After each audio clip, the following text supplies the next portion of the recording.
Okay, it's begun. So you get it, so it's looking at you good.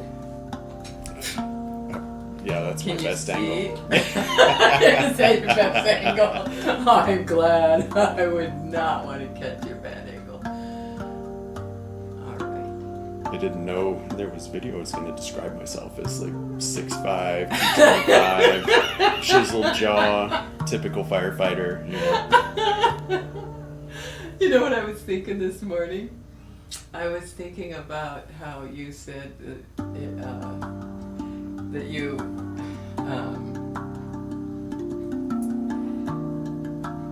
had married up. Yeah. that's the wording my cousin uses. He said us Gilbert men marry up, and I remember you saying somebody said to you she could have done better. Yeah. Yep. What'd they say? Basically that. I mean, she could have it's done kind better. of a common theme at the department. A lot of us are like, she's your wife. She could have done better. That would help if you knew why you maybe called me. That would be helpful. Yep, I think some of that would have been the trauma side of things for me.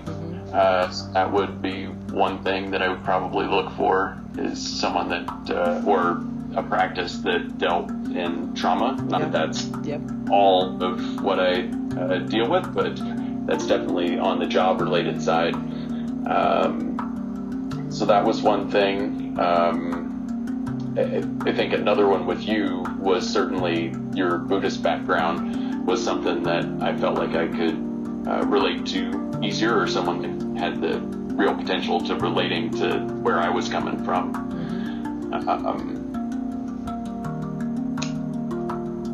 Who knows, I might have thrown empathy in there somewhere.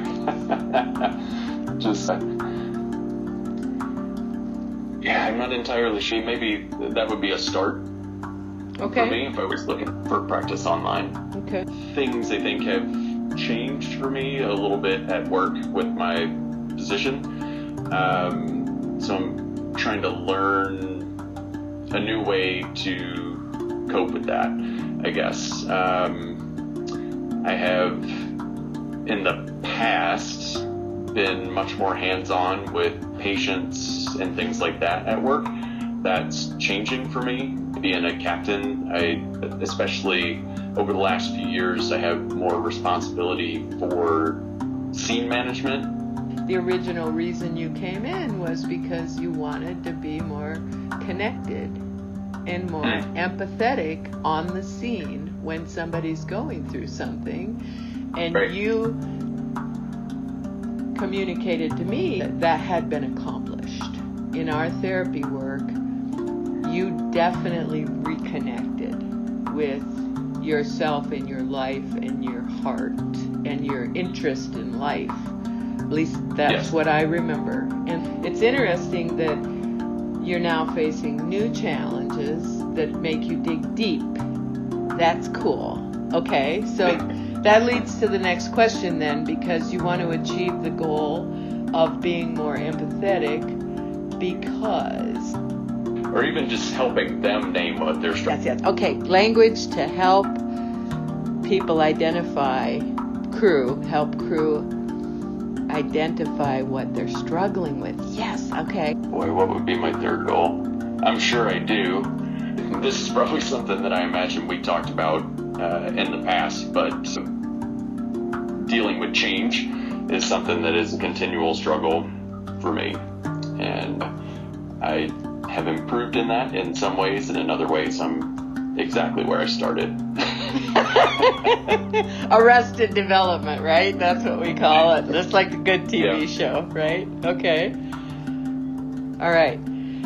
So, what do you think holds you back? One thing that probably holds me back is probably a fairly common problem, I would think, but not so much listening as waiting to reply. I do struggle with that for sure, and I try and be better about it, and I still find myself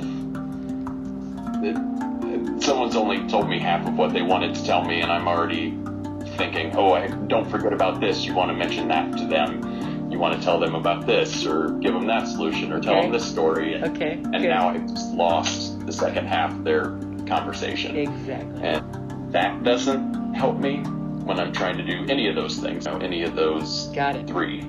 If I'm not actively listening, then I'm only getting half the story.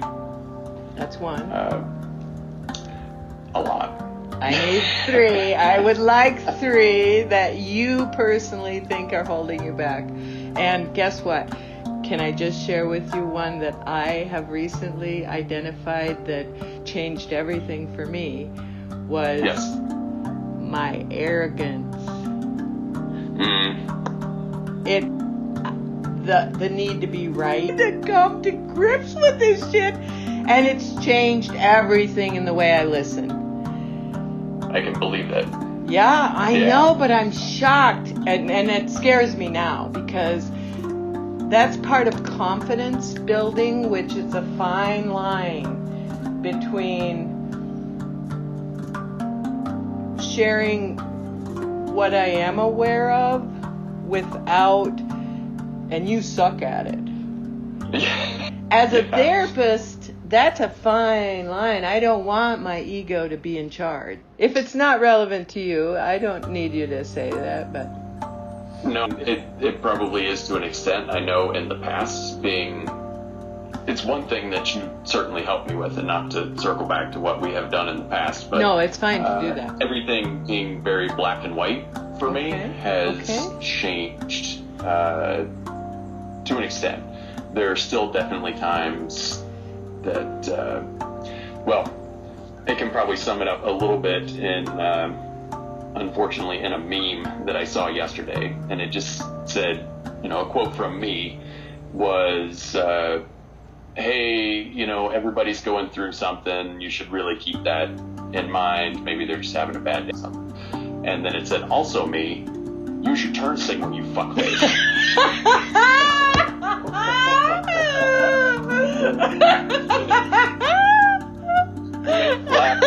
That's pretty much me. I have those moments that almost feels like clarity, where I'm like, maybe that really they're just having a bad day. I know.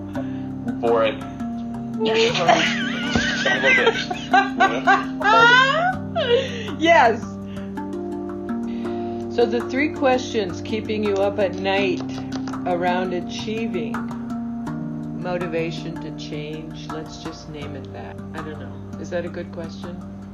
Yeah, I think it's fair. Okay. I think the first thing that came to mind when you mentioned that, especially lately, because I haven't been sleeping well, as I have gotten into a habit of waking up at 2 or 3 in the morning and laying there and thinking about things. One of the things that comes up in relation to what we had talked about, the 3 goals, would be, do I have the capacity for that?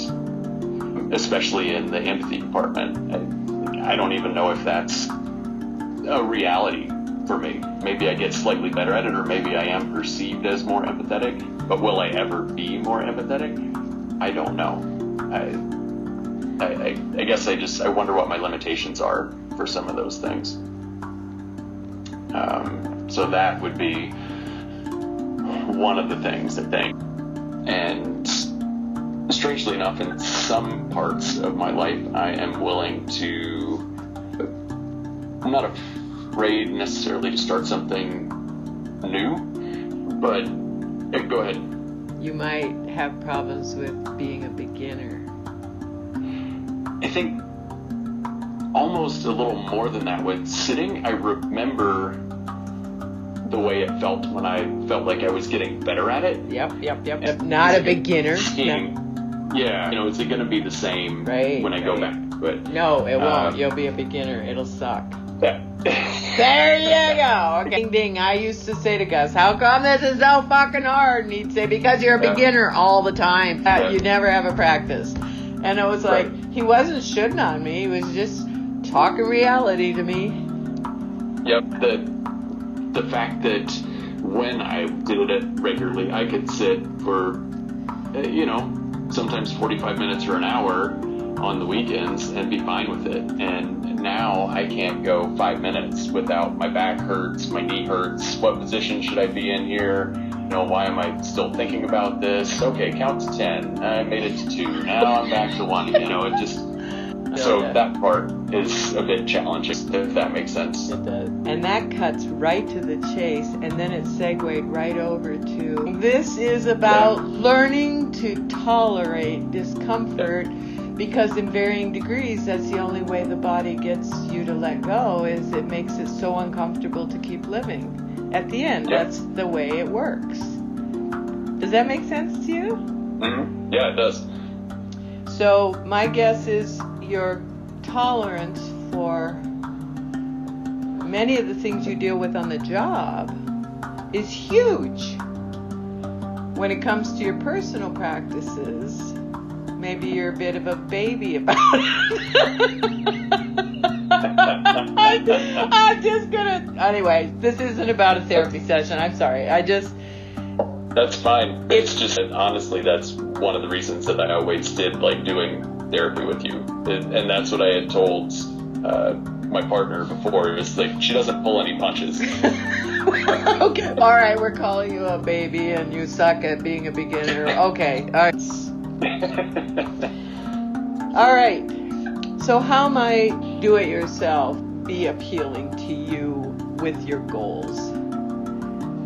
Here's the question: how my big purpose, which is do-it-yourself mental health, will help you achieve this goal you have by teaching you X, Y, and Z. Well, I think you almost answered it with your question. Whether I am meeting with you or whether that was online practice, one of the original reasons that I started counseling in the first place was for tools.